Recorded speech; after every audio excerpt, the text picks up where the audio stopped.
Good morning. 10 के दमदार trades में हमारे साथ आशीष बहेती और राजेश सातपुते बने हुए हैं। उसके अलावा निर्मल बांग से विकास सालुंके जुड़ेंगे और एसबीआई सिक्योरिटीज़ के सुदीप शाह ये भी अपनी ट्रेडिंग कॉल्स के साथ जुड़ेंगे। बिग मार्केट वॉइसेस में आज हमारे साथ दो खास मेहमान जुड़ेंगे। मोतीलाल ओसवाल एएमसी के एग्जीक्यूटिव डायरेक्टर प्रतीक अग्रवाल से बातचीत होगी मार्केट फंडामेंटल्स पर, और केडिया नॉमिक्स के फाउंडर सुशील केडिया से बाजार का टेक्निकल सेटअप समझेंगे। ये सब कुछ लाइन अप है कुछ ही देर में। ध्यान रखिएगा, एक लिस्टिंग भी होने वाली है। प्री ओपन से अच्छे संकेत थे वहाँ पर BLS ई सर्विसेज के, उसकी लिस्टिंग होनी है। जरा मार्केट पर एक बार नज़र डालते हैं। लिस्टिंग आपको स्क्रीन पर दिखा देंगे कुछ देर में, 1 मिनट में वो लिस्टिंग होगी। आज का स्टार निफ्टी आई TCS की अगुवाई में, यानी कि इंडेक्स के सबसे बड़े स्टॉक की अगुवाई में इस समय निफ्टी IT करीब 1000 पॉइंट ऊपर। TCS ने उसको लीड किया 3.5% ऊपर। विप्रो, एम्फेसिस, ये कुछ स्टॉक्स हैं जहाँ पर अच्छा मोमेंटम है। उसके अलावा आप देखिए मोमेंटम भारती एयरटेल में 3-3.5% ऊपर। मेट्रोपोलिस, मन्नपुरम, जायडस लैब्स, इप्का, ये कुछ स्टॉक्स हैं जहाँ पर इस समय अच्छा मोमेंटम है। ICICI प्रू इस समय डे हाई पर। इनफैक्ट इंश्योरेंस स्टॉक्स में, लाइफ इंश्योरेंस स्टॉक्स में एक अच्छा मोमेंटम इस समय बनना शुरू हुआ है, और यहाँ पर ICICI प्रू इस समय 2.5% ऊपर। मैक्स लाइफ की हमने पहले बात की ही थी, वो स्टॉक भी इस समय आपको अच्छे मोमेंटम में दिखाई देगा। चलिए एक बार कुछ और स्टॉक देखते हैं, फिर लिस्टिंग की तरफ जाएंगे और फिर अपने एक्सपर्ट्स को जोड़ना शुरू करेंगे।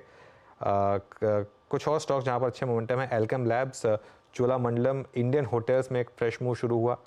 टाटा कम्युनिकेशंस में एक अच्छा मोमेंटम, HDFC AMC में एक अच्छा मोमेंटम, फेडरल बैंक इस समय डे हाई पर। तो कुछ स्टॉक्स हैं जहाँ पर मोमेंटम अच्छे बन रहे हैं यहाँ पर। दूसरी तरफ बैंक ऑफ बड़ौदा में थोड़ी सी प्रॉफिट टेकिंग है, और यहाँ पर इस समय आप स्टॉक जो है वो डे लो पर आपको काम करता हुआ दिखाई देगा। लिस्टिंग की तरफ चलते हैं। प्री ओपन में तो लिस्टिंग के शानदार संकेत थे BLS के। अब देखते हैं एक्चुअल ओपनिंग किस तरीके से हो रही है यहाँ पर। और शानदार ओपनिंग 135% तक की ओपनिंग, और ये एक अच्छा मोमेंटम इस समय आपको दिखाई देगा इस स्टॉक में। वीरू जी, तो एक शानदार लिस्टिंग यहाँ पर। और अब एक काम करते हैं, BSL की ई सर्विसेज की इस लिस्टिंग से थोड़ा सा निकल के बाजार पर फोकस करते हैं। पैनल आपकी स्क्रीन पे है। आशीष बहेती, राजेश सातपुते, विकास सालुके और सुदीप शाह फ्रेश प्रोस्पेक्टिव लेके जुड़े हैं। Sudeep, good morning. आपके दो ट्रेड्स, कन्विक्शन आइडियाज आपके इस वक्त के? नमस्कार वीरू जी, गुड मॉर्निंग। मेरा पहला ट्रेड है CESE कैलकाटा इलेक्ट्रिकल सप्लाई। हमने देखा यहाँ पे एक बहुत ही बढ़िया मोमेंटम पिछले 3-4 महीनों से देखा गया था ये स्टॉक में, और पिछले अगर हम थोड़ा और शॉर्टर टाइम फ्रेम देखें 15-20 दिन में, तो एक कंसोलिडेशन हो रहा था, और वहां से आज हमें ये ब्रेकआउट नजर आ रहा है। तो मुझे लग रहा है कि CESE अपने मेजर मूविंग एवरेजेस के ऊपर तो डेली, वीकली और मंथली चार्ट्स पे सस्टेन कर रहा है। तो यहाँ पे बाई किया जा सकता है 138 के स्टॉप लॉस के साथ 155 के टारगेट के लिए। और दूसरा स्टॉक जो मुझे अभी पसंद आ रहा है फिलहाल, वो है रैलिस इंडिया। रैलिस इंडिया में भी हमने देखा था कि नवंबर से एक अच्छी ट्रेजेक्टरी में ये स्टॉक आ गया था, अराउंड 210 से 260 के आसपास। और पिछले 10-15 दिन में हमने एक कंसोलिडेशन देखा था ये स्टॉक में 253 से 266 तक, लेकिन आज यहाँ से हमें ब्रेकआउट नजर आ रहा है। तो मुझे लग रहा है यहाँ से रैलिस इंडिया को भी लिया जा सकता है 263 के स्टॉप लॉस के साथ 285 के टारगेट्स के लिए। ओके, तो आपके दो ट्रेड्स हो गए यहाँ पर रैलिस इंडिया। अच्छा, रैलिस इंडिया को मैं देख रहा था, मैंने केमिकल स्पेस में और एग्रोकेमिकल स्पेस में है ये, और अच्छा पुल बैक जनरेट कर रहा था सुबह से, बट मैंने मार्क नहीं किया था। बट यस, इस वक्त स्क्रीन पे आपकी अच्छी स्ट्रेंथ यहाँ पर। विकास, गुड मॉर्निंग। विकास, आपके दो trades. Good morning Virendra ji. देखो, ओवरऑल मार्केट थोड़ा वोलेटाइल देखने मिल सकता है, लेकिन स्टॉक स्पेसिफिक यहाँ पे अच्छा मोमेंटम देखने मिलेगा। मेरा पहला बाय कॉल रहेगा आरती इंडस्ट्री। आरती इंडस्ट्री में हमने देखा है कि 650 का एक रजिस्टेंस देखने मिल रहा था, आज वो क्लोज होके उसके ऊपर ट्रेड करते हुए देखने मिल रहा है। तो 690 के टारगेट के लिए यहाँ पे आरती इंडस्ट्री बाय करना है। 648 का एक स्टॉप लॉस यहाँ पे नीचे में लगा के इसको ऊपर की तरफ मुझे लगता है कि अच्छा मोमेंटम देखने मिल सकता है, जो हमने देखा है लास्ट कुछ दिनों में इसी रेंज में ट्रेड करते हुए देखने मिल रहा था। तो आरती इंडस्ट्री बाय करना है 690 के टारगेट के लिए। दूसरा रहेगा बलरामपुर चीनी। यहाँ पे हमने देखा है कि लास्ट 2 दिन में हमने देखा है कि यहाँ पे वॉल्यूम के साथ एक बाइंग मोमेंटम देखने मिला था। हालांकि कल भी इंट्राडे में हमने देखा था कि अच्छा अप मूव देखने मिला था। लास्ट के आधे घंटे में वापस वो 404 के यहाँ से वापस नीचे की तरफ रिट्रेस हुआ था। तो मुझे लगता है 392 के स्टॉप लॉस से इसको बाय करना है। ऊपर में 430 के आसपास के टारगेट जो है बलरामपुर चीनी में आते हुए देखने मिलेंगे। तो दोनों भी स्टॉक में मुझे लगता है कि बाइंग रुझान यहाँ पे देखने मिल सकता है। ओके, चलिए तो आरती इंडस्ट्रीज और बलरामपुर चीनी यहाँ पर आपको बाय करना है। अब राजेश जी बताइए आपकी ट्रेड्स। अनुज जी देखिए, मेरी नज़र लाइफ इंश्योरेंस सेक्टर पे है और उसमें से अगर आप देखें तो एक कॉन्ट्रा बाय मैं यहाँ पे देना चाहूंगा, दैट इज HDFC लाइफ। मेरे हिसाब से जो करेक्शन हुआ है 750 से लेके करीबन करीबन 550, तो that seems over to me. मेरे हिसाब से यहाँ से रैली मिलनी चाहिए। पहला रेजिस्टेंस होगा 608 का, तो 608 ये हमारा टारगेट होगा। 580 पे ये करंटली ट्रेड हो रहा है, तो हम बाय करेंगे। हमारा जो स्टॉप लॉस होगा अनुजी वो रहेगा 565 का। तो HDFC लाइफ ये पहला ट्रेड होगा। सेकंड ट्रेड थोड़ा मोमेंटम होगा। कल भी मैंने इस पे एक BTST दिया था, वो था मेट्रोपोलिस। मेट्रोपोलिस का अगर आप स्ट्रक्चर देखें तो क्लियर ब्रेकआउट कल मिला था, आज फॉलो थ्रू है। कहां तक जाएगा? मेरे हिसाब से 1720 1730 ये स्विंग का टारगेट बनेगा। सो मेट्रोपोलिस लॉन्ग पोजीशन रहेगी, स्टॉप लॉस रहेगा 1670 का। ओके, चलिए तो ये इस समय राजेश जी की ट्रेड मेट्रोपोलिस पर। आशीष जी आपके रेडार पर कौन से दो स्टॉक्स आए? जी, पहला जो स्टॉक रहेगा वो टेक महिंद्रा में खरीदारी की सलाह रहेगी। स्टॉक अपने 20 डेमो पे बेस बनाकर ब्रेकआउट दे रहा है। इनफैक्ट अभी तक ये ब्रेकआउट आया भी नहीं है जिस हिसाब का, बट आईटी का मोमेंटम बना हुआ है, ये काफी स्ट्रांग लग रहा है क्योंकि इसमें गैप है 24 जैन के बाद, जो नंबर्स के बाद गिरावट देखने मिली थी, और लग रहा है कि वो गैप बढ़ता हुआ देखने मिल सकता है। तो 1390 के टारगेट के लिए इसमें खरीदारी की सलाह रहेगी। जो स्टॉपर्स में मेंटेन करना हो 1330 का 1% मेंटेन करे। दूसरा जो स्टॉक हमें अच्छा लग रहा है वो महिंद्रा एंड महिंद्रा। इसका सेटअप बहुत स्ट्रांग बना हुआ है और ब्रेकआउट क्लियरली इसमें विजिबल है, तो इसमें भी खरीदारी की सलाह है। जो स्टॉप लॉस में मेंटेन करना हो 1695 का कैसे मेंटेन करे, और 1760 के टारगेट के लिए इसमें पोजीशन बनाई जा सकती है। ओके, चलिए तो ये इस समय आशीष जी के पिक्स। अब एक काम करते हैं, कुछ लॉन्ग टर्म बात करते हैं। हमारे साथ जुड़ रहे हैं मोतीलाल ओसवाल AMC के एग्जीक्यूटिव डायरेक्टर प्रतीक अग्रवाल, जिनके पास stock markets, fund management, equity research में करीब 3 दशक का अनुभव है। एसेट मैनेजमेंट बिजनेस में इनकी काफ़ी अच्छी पकड़ है। प्रतीक जी गुड मॉर्निंग, और CNBC आवाज़ के साथ जुड़ने के लिए बहुत बहुत शुक्रिया। किस तरीके से देख रहे हैं आप रिसेंट मार्केट मूव्स को? क्योंकि जो सबसे बड़ा टॉकिंग पॉइंट है वो है मिड कैप्स और स्मॉल कैप्स, जहां एक वन वे रैली रही है। काफ़ी डोमेस्टिक लिक्विडिटी चेज कर रही है इन स्टॉक्स को। बहुत लोगों ने कहा है कि वैल्यूएशन बहुत महंगे हो गए हैं, लेकिन मार्केट को कुछ फ़र्क नहीं पड़ रहा उससे, और लगातार नए हाइज बन रहे हैं यहाँ ब्रॉडर मार्केट में। आपका क्या व्यू है? नहीं, हमारा मत थोड़ा सा डिफरेंट है। हमें लगता है large cap valuation are sustainable, and अगर मिड और स्मॉल की earnings growth delta over large cap maintain रहेगी तो यहाँ की भी वैल्यूएशन सस्टेनेबल हैं। सी हुआ ये है कि 2008 से 21 का पीरियड अगर आप देखोगे तो लार्ज कैप इंडेक्स जैसे कि निफ्टी की अर्निंग्स ग्रोथ इस पीरियड में 5% के आसपास आई थी, मिड कैप की 4% के आसपास आई थी, और स्मॉल कैप की 3% के आसपास आई थी। ये अब रिवर्स हो गया है। 21 से अभी तक का पीरियड अगर आप देखोगे, quarter by quarter large cap की अच्छी आई है, 20-22% के आसपास आई है, मिड कैप की उससे 10% ज्यादा आई है, और स्मॉल कैप की उससे भी ज्यादा आई है। ये हम हर क्वार्टर चेक कर सकते हैं कि जो मिड और स्मॉल का पार्ट है ब्रॉड मार्केट की अगर हम बात करें, वहां पे अगर अर्निंग्स ग्रोथ लार्ज कैप से ज्यादा आएगी तो फिर जो जो वैल्यूएशंस यहाँ पे हैं उनको सस्टेन करना चाहिए, क्योंकि अल्टीमेटली मार्केट फॉलो जहाँ पे अर्निंग्स ग्रोथ आती है। ओके, तो लार्ज कैप में आपने बोला इस समय वैल्यूएशन फिर भी थोड़ा कंफर्ट में है। मैं एक दो लार्ज कैप सेक्टर्स की बात कर लेता हूँ। लार्ज कैप IT पर अब क्या व्यू बन रहा है, जहां आज हमने बहुत शानदार मूव्स देखे। इनफैक्ट पिछले 6 महीने में नंबर्स भले ही खराब रहे थे लार्ज कैप IT के, लेकिन स्टॉक प्राइसेस में शानदार मोमेंटम आया। ये क्यों हुआ, और इस समय आपका क्या व्यू है यहाँ पर? नहीं, एक हमारा जैसे हाउस है, हम अपने आप को quality and growth focused house मानते हैं। तो जैसा कि आपने कहा कि लार्ज कैप IT में ग्रोथ कम आई है या इंडेक्स के मुकाबले कम ग्रोथ दे पा रही हैं ये कंपनियां, तो हमारे यहाँ इसकी तरफ फोकस बहुत कम है। हमारे यहाँ आपको mid and small cap IT new take का फोकस ज़्यादा मिलेगा, जहाँ पे growth is an order stronger. So this is one thing. Second, क्या ये स्पेस वैल्यू प्रोवाइड कर रही है? अब उसमें यह है कि अगर आप जो कोविड का पीरियड था उससे साथ वैल्यूएशन कंपेयर करें तो वैल्यूएशंस गिर गई हैं, और अगर आप प्री कोविड पीरियड के साथ वैल्यूएशंस कंपेयर करते हो तो शायद उसके हायर एंड पे अभी भी वहाँ की वैल्यूएशंस है, और अर्निंग्स ग्रोथ जो है वो प्री कोविड पीरियड के आसपास पहुंच चुकी है। तो फ्लोज की वजह से कभी-कभी, शॉर्ट कवरिंग की वजह से कभी-कभी, अकॉर्डिंग टू अस, यहाँ पे आपको तेजी का वो हो सकता है, बट अर्निंग्स की सपोर्ट यहाँ पे आनी मुश्किल है जो कि इस वैल्यूएशन को सस्टेन करे।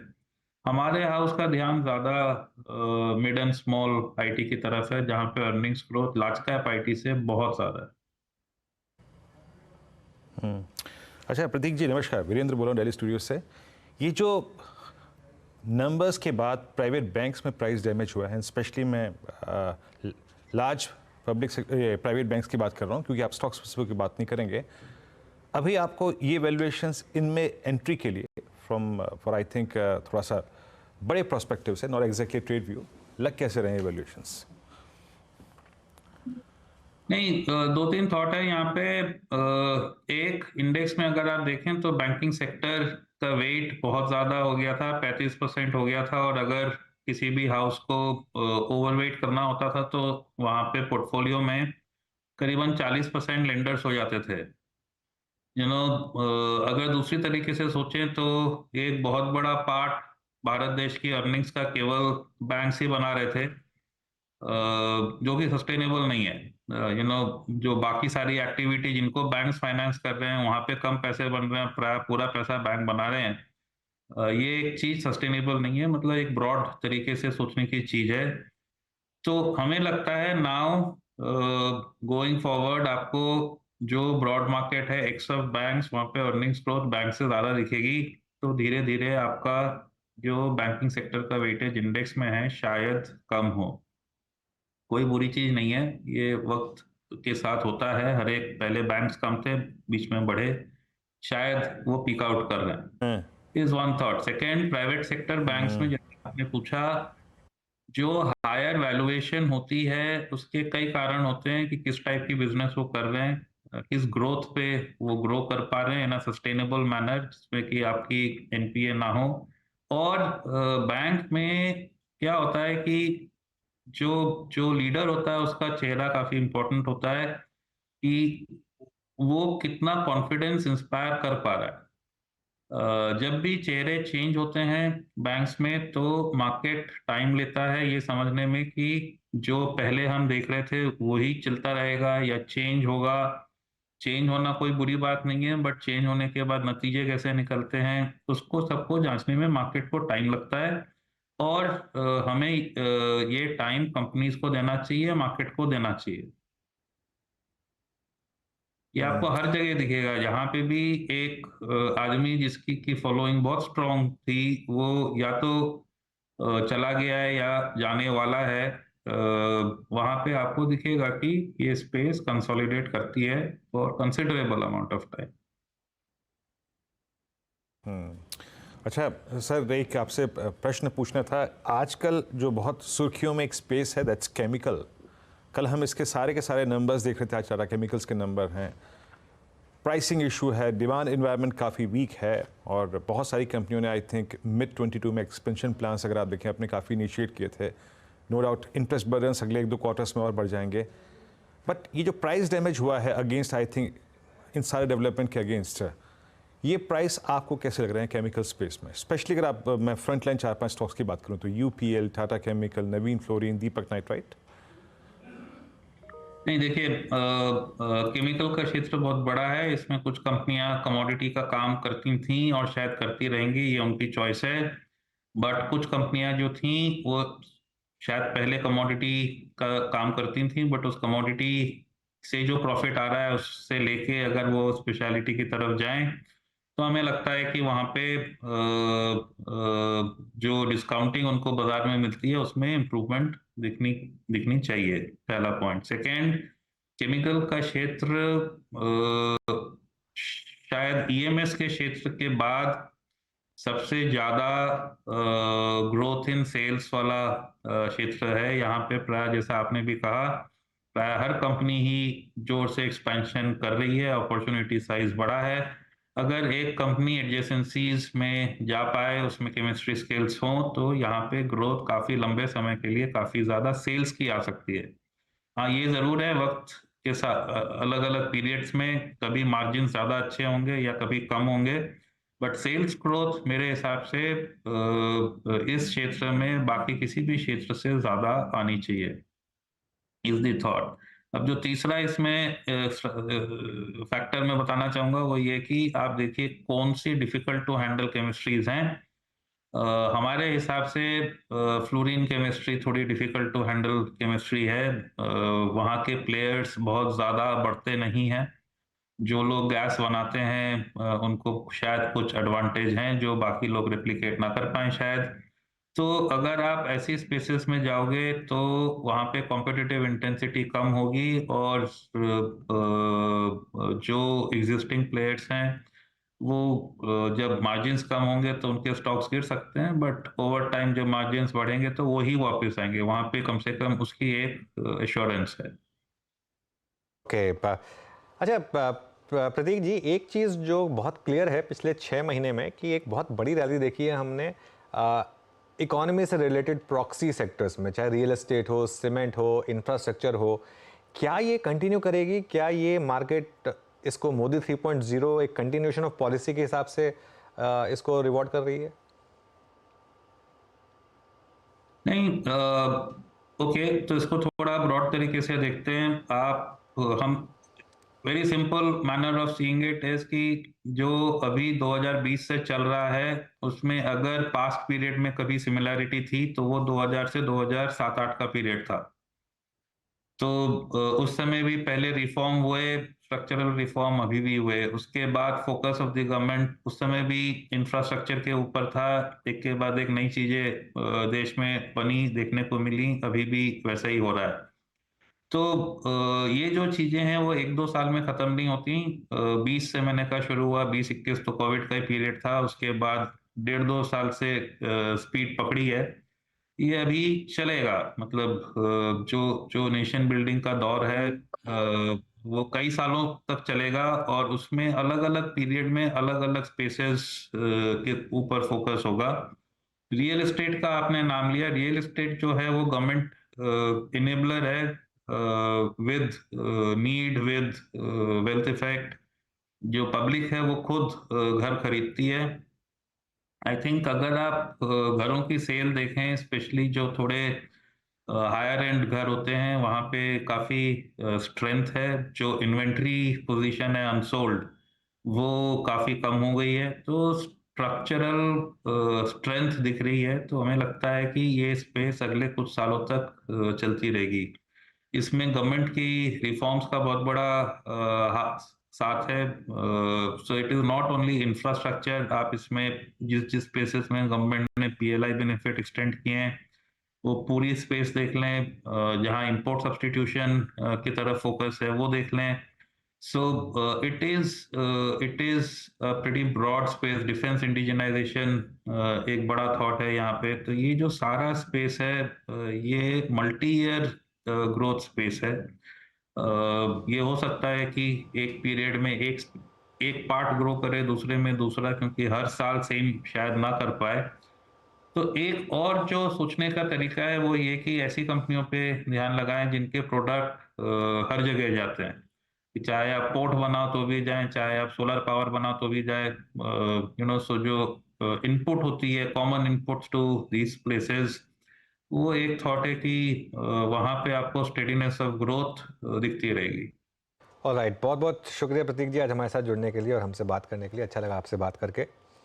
थैंक्स। चलिए अब आगे बढ़ते हैं और एक बार जरा टाटा केमिकल्स वापस लेकर आइए। मेरे ख्याल से आज की सबसे बड़ी ट्रेड आपकी टाटा केमिकल्स ही थी। सुबह खुलते ही वो दिख गया था कि ये स्टॉक आज मूव करेगा, क्योंकि ओपन लो सेम है। इस चीज़, ये कॉन्सेप्ट बहुत इंपॉर्टेंट होता है। ओपन लो, अगर स्टॉक गिरे खराब खबर पर, लेकिन ओपन ही उसका लो हो, तो उस केस में वो ओपन लो का स्टॉप लॉस लगा के आप लॉन्ग ट्रेड ट्राई कर सकते हैं। सेम चीज़ वर्क करती है अच्छी खबर पर। अगर ओपन हाई बन जाए तो उस केस में शॉर्ट सेल पे भी पैसा बनता है। लेकिन इंट्राडे में देखिए क्या शानदार ट्रेड दी। 60 रुपये का मूव आया है टाटा केमिकल्स में इस समय खराब शुरुआत के बाद। चलिए अब बात करते हैं केडियानॉमिक्स के फाउंडर सुशील केडिया से, और जानते हैं कि वो इस समय कहाँ पर अपनी बिग बेट्स लगा रहे हैं इस समय, और उनसे बात करते हैं। सुशील जी, गुड मॉर्निंग। सबसे पहले केमिकल्स पे बात कर लें एक बार जरा आप। क्या कुछ बॉटमिंग आउट साइंस लग रहे हैं यहाँ पर, और कोई स्टॉक जो हो आपके रेडार पर? देखिए, जो भी स्टॉक्स को हमने साल भर की अवधि में 2 बैगर 3 बैगर की बेट्स को बनाया, एक राउंड देने के बाद अभी जो लास्ट 8-10 दिन में जैसा करेक्शन बनता चला गया, तो देखिए साइकोलॉजिकल पैरामीटर्स भी एक टेक्निकल एनालिसिस है। और कल रात को 11:30-12 बजे तक हमारे सारे क्लाइंट्स के साथ हमारा जूम कॉल डिस्कशन चल रहा था, और A to Z लोग केमिकल्स पे वरीड थे। तो ये जो नियर पैनिक वाली जो फीलिंग आती है, मार्केट टिपिकली वहीं बॉटम करता है। तो आज देखिए सवेरे सवेरे खुल गया सीधा फाइन ऑर्गेनिक्स 4-5% ऊपर है, या आपके अगर मैं स्क्रीन पे चार्ट दिखा सकूं, नवीन फ्लोराइड ने भी एक बॉटमिंग आउट से सिग्नल बनाना शुरू किया है, मोमेंटम डाइवर्जेंस है। तो 99% में संभावना पकड़ के चलता हूं यहाँ बॉटम बन रहा है। तो जब बॉटम बन जाएगा, और बन रहा है में फर्क है, अगले 1-2 दिन में आपके सवाल का और स्पष्ट उत्तर आएगा। तो तकरीबन करीब करीब अनुज, मैं आपके साथ सहमति में हूं कि ये केमिकल्स के स्टॉक्स को बेचने के नहीं, सांस रोक के इंतजार करने के और 1-2 दिन के बाद जोर से लेने के लेवल्स हैं। करीब बॉटम बन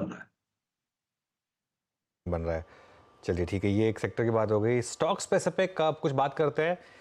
इस समय आपका सबसे हाईएस्ट कन्विक्शन कौन से 3-4 स्टॉक्स पर है, अगर आज के कुछ रॉकेट कॉल्स डिस्कस हो जाएं तो?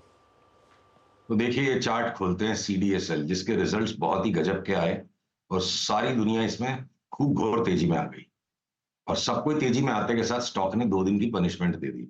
पर अगर ये 2 दिन 4 दिन की पनिशमेंट के व्यू पे हम चलेंगे, तो देखिए ये चार्ट अगर PCR दिखा पा रहा है, मैं कहता हूं कि ये जो रिजल्ट के अगले दिन का ये जो हाई था 1900 के ऊपर ये चला, तो हम 2800 की बेट को एक्टिवेट कर देंगे, और ये साइडवेज कंसोलिडेशन में ही है।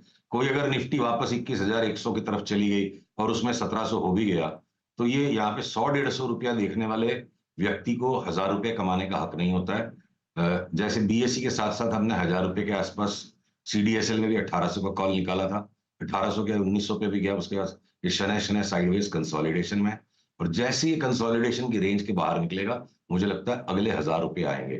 तो कन्विक्शन तो खैर अनुज, स्टॉप लॉस तो हर चीज का होता है, पर बहुत कम फ्लक्चुएशन में बहुत सीधे सपाट ट्रेंड, जो सीधे ट्रेंड जो जैसे BSE ने दिए, अब CDSL अभी तक सोबर होके चलता रहा, और मुझे लगता है अब इसकी भी जो लॉ है वो और लपक तेज होगी, और लॉ तेज होगी, और ये जिस दिन 1900 के ऊपर गया 2800 का चाल शुरू हो जाएगा। ओके, CDSL आपकी स्क्रीन पे बात करते करते करीब 1810 की ट्रेजेक्टरी से 1859 पे ट्रेड करता हुआ। Sushil ji, good morning. Virendra this side. Here I think अध्याय में बाजार के, चाहे वो पेन हो चाहे गेन हो, कुछ ऐसे स्टॉक्स होते हैं जो कि एक अच्छा आपको बाय पॉइंट दे रहे होते हैं। आपके मुताबिक, आपकी मार्किंग के मुताबिक इस वक्त सबसे अच्छा जो बाय पॉइंट है, better in terms of risk reward ratio, वो कौन कौन दे रहा है? Safe buying. तो देखिए, सारेगामा एक हमारा पुराना फेवरेट स्टॉक रहा है, जिसने अच्छी चाल देने के बाद काफी कंसोलिडेशन कर लिया। अब वापस उसमें वो पैटर्न आने लग गए हैं कि यहाँ से वो देखिए 4 दिन 6 दिन के लिए निवेश करने वालों को मैं संतुष्ट नहीं कर पाऊंगा। मैं थोड़ा सा 3 महीने 6 महीने के व्यू से ही कम से कम कैश के स्टॉक्स में बात करता हूं, तो वो आपके दर्शक ध्यान रखें। और NDTV भी, जिस पर हम पुराने समय से काफी तेजी में है, उसका कंसोलिडेशन हो गया। अगर PCRA चार्ट दिखा पा रहा है तो देखिए, ये डेली चार्ट पे जो साइडवेज फ्लैग बन रहा है, मुझे लगता है पहले हमारा गोल 180 के आसपास होता था, 360, और अब जिस तरह की लंबी अवधि का ये कंसोलिडेशन बन गया अगले ब्रेकआउट पे, जो कि 290 के ऊपर है, मुझे लगता है 460-70 तक की चाल NDTV में बनेगी। तो मोटी मलाई, मोटी चाल। मीडिया के कुछ स्टॉक्स में जी अपनी जगह पे एक अपवाद बना हुआ है। तो ये 2-3 मीडिया के स्टॉक्स, 3-4 केमिकल के स्टॉक्स, इन पर हाई कन्विक्शन डिलीवरी बाइंग अभी भी करने की हमारी सलाह है। ओके, तो यहाँ पे कुछ सेफ बाइंग जो आपको नज़र आ रही है स्क्रीन पे। अच्छा, प्राइस डैमेज पिछले कुछ सेशंस में सुशील जी जहाँ पे बहुत ज़्यादा हुए हैं, उसमें एक ITC भी है। आज सुबह देख ही रहा था मैं इसको, ITC में काफ़ी प्राइस डैमेज हुआ। लीवर के नंबर भी अच्छे नहीं थे, उसके बाद वहाँ भी डिसअपॉइंटमेंट था। अभी आप FMCG में कोई काउंटर कॉल ले रहे हैं क्या? निफ्टी के अंदर मैं आपको कहूं 2-3 सेक्टर ऐसे हैं जो मुझे एक तरफा बढ़ते नजर आ रहे हैं, 2-3 सेक्टर ऐसे जो एक तरफा गिरते नजर आ रहे हैं। तो आईटीसी के प्रश्न से अगर मैं शुरू करूं तो ITC, Nestle, Britannia, Asian paints में इंतजार है, अभी तक सिग्नल नहीं, सारे में इंतजार में एक आध दिन में इनमें बड़ा सिग्नल आ जाए बाइंग का, और उसके पीछे पीछे लीवर भी। तो जितने भी एफएमसीजी स्टॉक्स हैं इंडेक्स बेस्ड, और उनके पीछे पीछे आप इंडेक्स के बाहर जाओ तो बाटा में भी वापस 300 रुपए की चाल ऊपर आ सकती है। इस वक्त ये कह देना कि ये आ ही जाएगा, और परसों तक जब तक इनका रिवर्सल कंफर्म हो जाएगा, टोन ही अलग हो जाएगी कि हम लेने के इंतजार में इनको। और एफएमसीजी एक तरफा बढ़ जाए, पर उसी तरफ मैं मेटल्स के सारे स्टॉक्स को शॉर्ट करने के लिए इंतजार में बैठा हुआ हूं, बल्कि शुरू कर दिया हमने, एक्सेप्ट जेएसडब्ल्यू स्टील। जितने भी large cap IT particularly index वाले, चाहे वो TCS, Wipro, Infosys, HCL, Tech Mahindra, इन पांचों में आगे पीछे हमको सेल सिग्नल का इंतजार है। और ऑटोज में जो टाटा मोटर ने जो गदर मचा दिया बिल्कुल कि अब 1000 के करीब जा रहा है, उसी के पीछे पीछे एक मोमेंटम बना हुआ है महिंद्रा एंड महिंद्रा में। मारुति जैसा स्टॉक भी जिसपे मैं हमेशा परहेज करता हूं, आप पूछते हो, मैं बोलता नहीं, मैं तो मारुति नहीं लूंगा, वो भी एक बार हो सकता है नया हाई दिखा दे। तो निफ्टी के ऊपर में ये कुछ स्टॉक्स है जो अभी भी निफ्टी को ताकत दे रहे हैं। और दूसरी तरफ एलएनटी, अडानी के दोनों स्टॉक्स और रिलायंस, ये मेरे लार्ज कैप्स के अंदर में लॉन्ग ट्रेड्स की लिस्ट है। और इनको छोड़ के आप समझ लो, चाहे वो भारती हो, चाहे वो अपोलो हॉस्पिटल हो, हम उन सबको शॉर्ट करने के इंतजार में। तो कुछ स्टॉक्स शॉर्ट, कुछ स्टॉक्स लॉन्ग। और निफ्टी पे एक व्यू ये है कि भाई 21,000 की मंदी नहीं है, और घूम फिर के इस मार्केट को 23,000, 23,200, 300 तक जाना है। उसके बीच में एक इंटरिम रेंज है कि क्या पता हम 22,200 दोबारा दिखा दे, 3-4 दिन में ना दिखाएं, और 21,000 के आसपास आएगा तो फिर जोर से दाम लगाएंगे।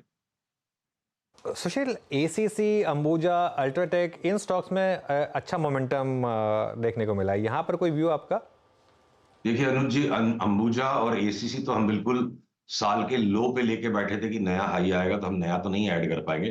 पर सीमेंट के स्टॉक्स में देखिए, मैं 2 स्टॉक्स को मैं चुन रहा हूं। एक इंडिया सीमेंट, जिसको बिल्कुल कूट दिया गया है, जान ले ली गई है इसकी, तो जिसकी जान ले ली जाती है वो उछलता है जोर से वापस। मुझे वापस 310 का भाव लगता है।